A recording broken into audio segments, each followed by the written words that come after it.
So right now we're going to Walmart to pick up a cheap tripod to compare the differences between good quality camera support systems and garbage.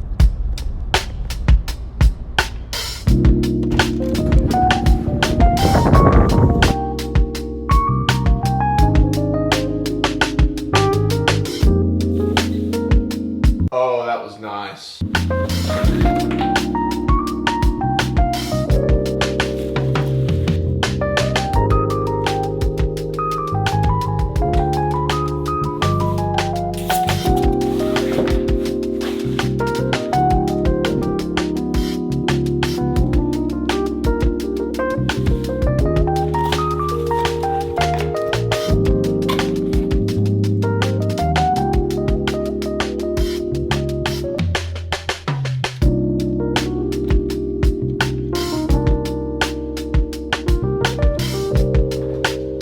So just by the unboxing experience, you can obviously tell a quality difference depending on how much money you spend. But anyways, so it's a common misconception in the photography and video world that you should first buy the best camera, buy the best glass. While yes, that will help you, nothing will last you longer than support systems or tripods. Trust me on this, and you can totally tell the difference between good tripods and bad tripods. And over time, and by over time, I mean probably 3 or 4 months down the line, this will be broken, guaranteed. Now the tripod that's actually holding the camera right now, which is similar to this one, I've had it for 3 years. That's the first thing I ever purchased whenever I was starting out video production and photography. Tripods will last you a lifetime. Why? Tripods solely have one purpose, and that's to hold the camera up. Tripods have been around since the first camera, and their job will always remain the same. So if you invest in halfway decent camera support systems, they will last you your entire career. When people ask me what do you buy first,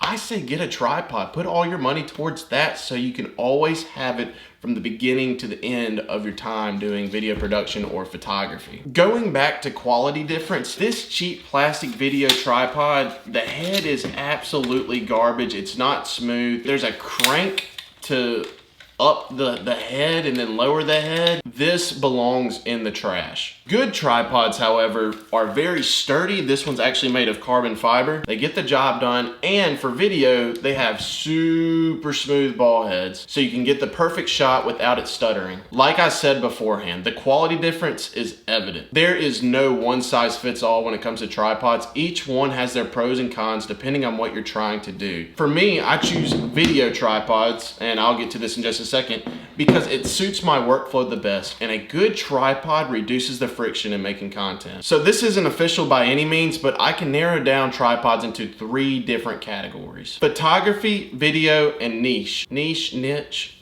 I have no idea. For photography tripods, they have multiple different points on the legs for versatility. This isn't a height thing normally. This is just a versatility. What kind of terrain are you on, so you can get the perfect shot. Not only that, usually they have expandable legs so you can get super low to the ground, and I can't, there it goes, like so. Overall, it's just a more flexible tripod. Now the top portion is usually a ball head, and this is to get the exact framing you want within your shot for photography, and you can lock it off however you want to. There's usually a pan little thing here just to move the camera around for panoramics, but other than that, this is definitely for photography. You could use it for video, but don't expect a pan, which gets me into the next topic of tripods, which is video. Video tripods usually have a one and done lock system, and this one has 2 different points. Usually you don't have crazy surfaces for video, which allows you to only have 2 different points, but they're sturdy and you can lay it flat on the ground.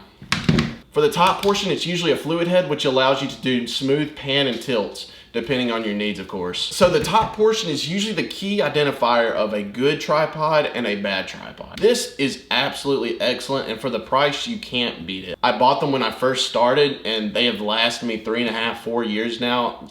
You can't go wrong. Although I don't necessarily do a lot of pan and tilts, it's nice to have it when I need it. So we've covered photography and video tripods, but the third category is niche tripods. This one actually goes to my GoPro. This isn't a tripod by any means, but it's used for a very specific shot. This is the Joby Gorilla Pod. This is what I use to vlog most of the time, and this is very versatile. This is used for different scenarios, whether I want to mount the camera to different things, or if I'm in a run and gun situation, I just need to set the camera down for vlogs. This is what I use. So to wrap up this video, which tripod is right for you? Like I said beforehand, it all depends on the circumstance and what you're trying to do. For me, it's video production tripods, which means I'll have a fluid head and very sturdy legs to hold bigger payloads. But for somebody that just wants to take pictures or do night photography or whatever, I'd suggest getting a photography tripod. They're very light, very easy to carry around. They're very flexible for all different kinds of terrain. You can't go wrong with that. So no matter what tripod you use, make sure it's quality because you'll have it for the rest of your life. It has one function, and that's to hold the camera. So if you're trying to place a $4,000 camera, I wouldn't trust a $34 tripod from Walmart, that's for sure. Thank you so much guys for watching, and if you have any questions, just leave them down in the comments below. I'll be checking. If you want to see exactly what I use, the link's down in the description. But other than that, see you in the next one.